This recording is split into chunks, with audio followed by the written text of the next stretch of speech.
भगवान शिव ने कहा सती जी से, देवी ये बड़े खेद की बात है कि समुद्र मंथन से कालकूट विष निकला और प्रजा बड़ी दुखी है, इसलिए हमें समस्त प्रजा की रक्षा करनी चाहिए। मेरा कर्तव्य है, ये मेरी शरण में आए हैं, मैं इन्हें निर्भय कर दूं, क्योंकि जिसके पास शक्ति है, सामर्थ्य है, तो आए हुए शरणागत के दुख को मिटाना उसका धर्म बनता है।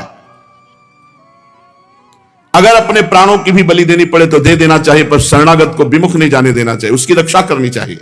कल्याणी, ये मोह पास में बंद करके जीव एक दूसरे से वैर की गांठ बांध लेते हैं। ऐसे अज्ञानियों पर जो कृपा करके उन्हें भगवत मार्ग में लगाता है, उनकी रक्षा करता है, उस पर भगवान श्री कृष्ण बहुत प्रसन्न होते हैं।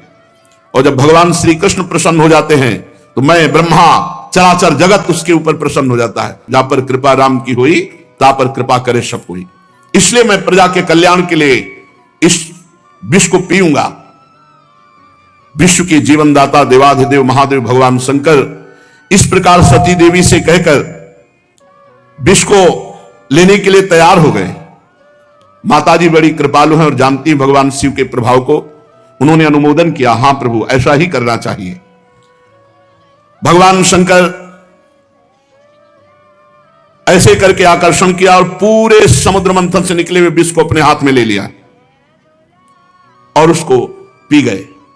पीकर हृदय में नहीं जाने दिया, ये गले में रोक लिया। पूरा श्याम गौरवर्ण का गला, पूरा श्याम वर्ण का, इसीलिए भगवान का एक नाम पड़ा नीलकंठ। भगवान शंकर का वो भूषण हो गया नीलकंठ। देवादिदेव भगवान शंकर सबकी कामना पूर्ण करने वाले हैं। उनका एक कल्याणकारी अद्भुत कर्म सुनकर दक्ष कन्या सती, ब्रह्मा जी, भगवान श्री हरि बहुत उनकी स्तुति की, प्रशंसा की। जब भगवान शंकर विष पान कर रहे थे तो एक दो बूंद विष टपक गया। उसी से जितने भी विषैले जीव जंतु, विषैली औषधियां हैं, वो सब है। एक दो बूंद टपक गया उससे है।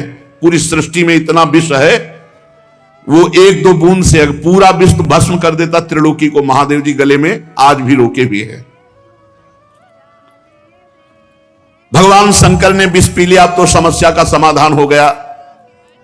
देवता और असुर बड़ी प्रसन्नता से समुद्र मंथन करने लगे।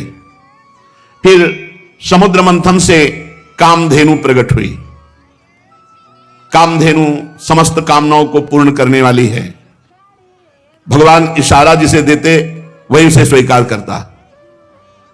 भगवान ने देवताओं को इशारा किया, कामधेनु देवताओं ने ले ली, जो ऋषियों के अग्निहोत्र के काम में आएगी। ब्रह्मलोक तक यज्ञ के उपयोगी पवित्र घी, दूध आदि पहुंचाने के लिए ब्रह्मवादी ऋषियों को देवताओं ने कामधेनु प्रदान की।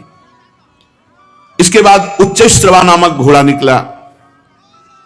उसे महाराज दैत्याधिपति बलि जी को दिया गया। वो चंद्रमा के समान श्वेत वर्ण का।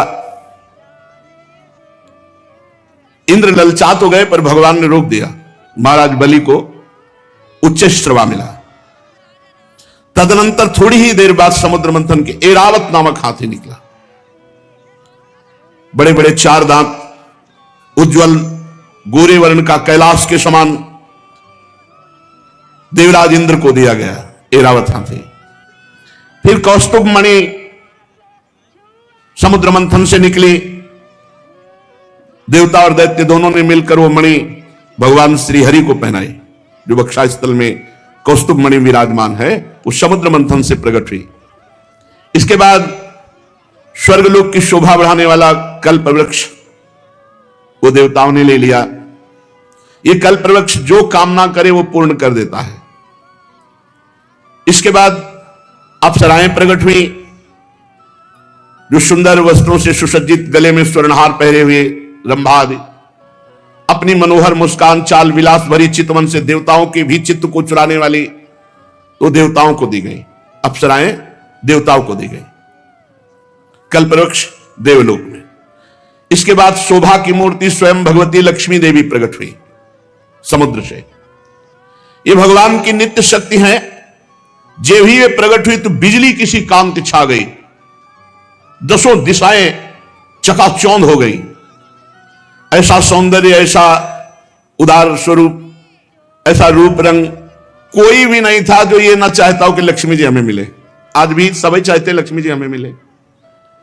देवता, असुर, मनुष्य, कोई भी ऐसा नहीं था जिसके हृदय में यह चाह ना आ गई हो कि लक्ष्मी जी हमें मिले। तत्काल इंद्र अपने हाथों से उनके बैठने के लिए विचित्र सिंहासन ले आए। श्रेष्ठ नदियों ने मूर्तिमान होकर के अभिषेक के लिए सोने के घड़ों में भर भर कर पवित्र जल ला दिया।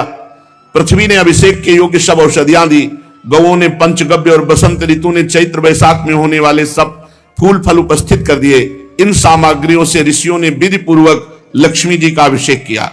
गंधर्व गान कर रहे हैं, अप्सराएं नृत्य कर रही हैं, बादल सदैव होकर मृदंग, डमरू, ढोल, नगाड़े